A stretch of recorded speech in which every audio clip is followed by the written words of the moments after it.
pemirsa, sebelum saya menyampaikan firman Tuhan, saya akan menyanyikan sebuah pujian bagi kemuliaan nama Tuhan dan menjadi berkat pula bagi saudara-saudara sekalian.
Salam saudara pemirsa, selamat berjumpa kembali dengan kami dalam program Berita Pengharapan.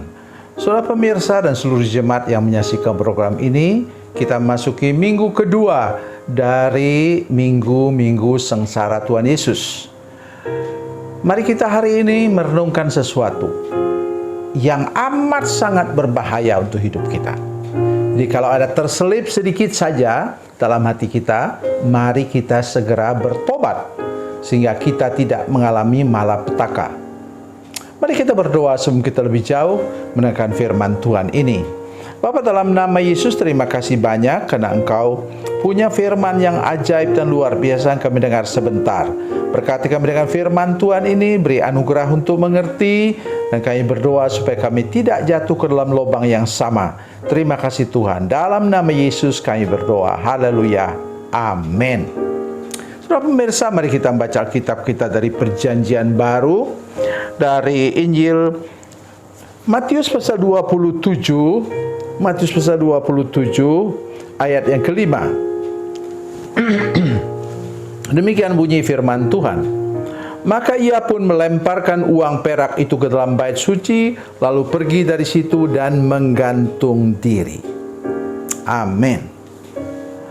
Saudara pemirsa, begitu mudahkah kita mengakhiri hidup? Yang pertama, Yudas tidak menyadari benar nilai nyawanya. Dan sebenarnya juga dia harus sadar kemana dia pergi kalau dia mati bunuh diri. Tapi waktu itu, saudara sekalian, iblis taruh dalam pikiran Yudas, itu penuh dalam pikirannya rasa bersalah. Perhatikan ayat-ayat sebelumnya. Ya. Pada waktu Yudas yang menyerahkan dia melihat bahwa Yesus telah dijatuhi hukuman mati, menyesallah ia. Ini modus iblis. Ya, saudara sekalian, saya mengajak kita semua hari ini, tolong buka mata, buka telinga hari ini, buka hati. Dengar betul firman Tuhan saya sampaikan hari ini. Mengapa? Dia dibujuk dengan 30 keping uang perak. Berapa nilainya itu? 30 keping uang perak itu sama dengan upah buruh harian bekerja selama 30 hari. Kalau kami di Batam, saudara sekalian, sekarang gaji kami itu sekitar antara, ya mendekati 5 juta lah, 1 bulan. Sudah tahu? Waktu anak-anak demo minta kenaikan gaji ke wali kota, mereka bilang apa? Bapak, kami cuma makan enak, makan cukup, katanya setengah bulan, 2 minggu. Habis itu kami makan apa? Makan Indomie dengan telur. Waktu saya dengar itu, siaran itu di Batam TV, saya merasa, aduh, makan Indomie dengan telur dianggap sebagai makanan sederhana. Saya ingat waktu saya kecil, kami ada 9 bersaudara, makan telur itu tidak pernah utuh 1. Biasanya bagi 4. Telur rebus itu, saudara sekalian, atau telur dadar. Jadi saya bisa bayangkan, seperti itu dianggap menderita, ya. Tetapi saya ingin mengatakan, memang pemerintah harus memenuhi kebutuhan hasrat hidup dari penduduknya. Itu sudah mesti begitu. Nah, tapi di sini saya ingin bayangkan untuk kita semua. Ya, itu gaji sebulan itu untuk Yudas itu sama dengan untuk dia makan, mungkin waktu itu belum ada mie instan, saudara sekalian. Ya. Tetapi kalau sekarang mungkin dia bisa makan dengan 4 sehat 5 sempurna selama sebulan. Habis itu habis duitnya. Jadi itu tipu daya iblis begitu, saudara sekalian. Waktu saudara diarahkan iblis mengarahkan saudara untuk berbuat dosa, wah, dia tepuk-tepuk belakang saudara sekalian. Dia bujuk-bujuk engkau, tidak apa-apa kok selingkuh. Ya, tapi sesudah saudara selingkuh, saudara mulai ketakutan, takut dibunuh oleh suami dari orang yang saudara selingkuhi. Kalau sudah laki-laki, kalau sudah perempuan, takut dibunuh oleh istrinya. Jadi inilah modus iblis. Dengar baik apa yang saya katakan. Anak cucu saya di kampung, dimanapun kalian berada, semua pemirsa menyaksikan program ini, ingat bujuk rayu iblis. Jangan mau, tolak dalam nama Yesus. Lihat bagaimana cara Yesus. Ketika iblis menunjukkan kepadanya seluruh kemegahan dunia ini, saudara sekalian, apa kata Yesus? Enyahlah engkau, karena engkau harus menyembah Tuhan Allahmu. Dan Yesus katakan, akulah Tuhan yang harus engkau sembah. Maka iblis kabur dari dia, lari dari dia, dan datang malaikat-malaikat melayani dia. Saya mau berandai-andai sedikit.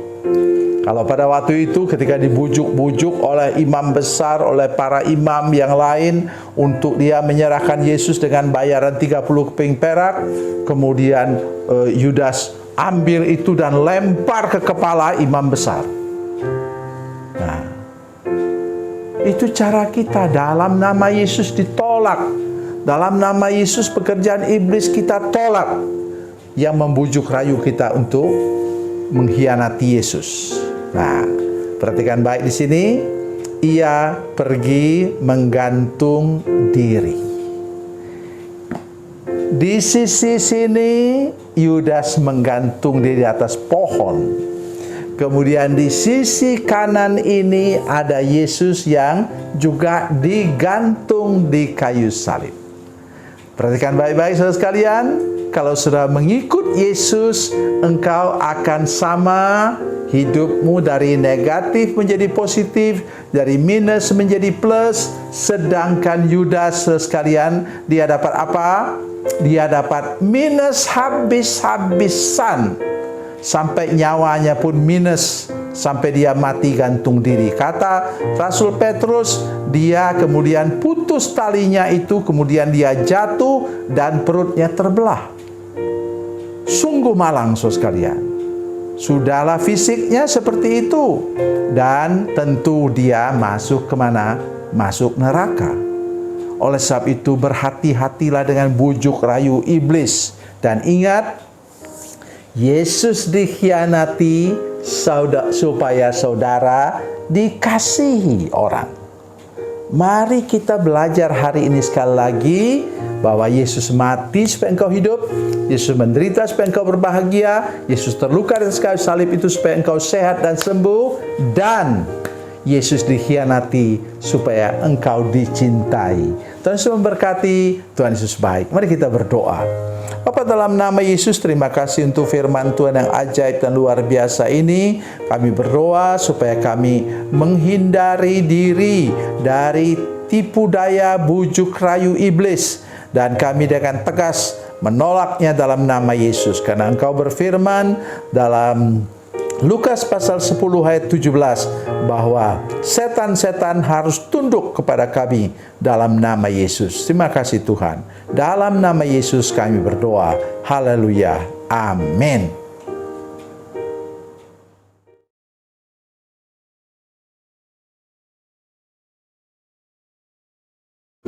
Salam saudara pemirsa, mengakhiri program ini saya mohon kepada saudara-saudara pemirsa sekalian untuk bila saudara menyaksikan program ini melalui channel YouTube, maka tekan subscribe dan bunyikan lonceng. Dan bila saudara menyaksikan program ini melalui channel Facebook, maka tolong saudara-saudara sekalian tekan like dan juga komen. Dan demikian pula bila sudah menyaksikan program Makanan Bergizi hari ini yang tertulis, maka tekan yang sama juga, tekan like dan tekan komen. Dan tolong saudara-saudara sekalian untuk membagikan program ini, share program ini di channel saudara-saudara sekalian, supaya lebih banyak lagi orang diberkati melalui program ini. Tuhan Yesus memberkati, Tuhan Yesus baik.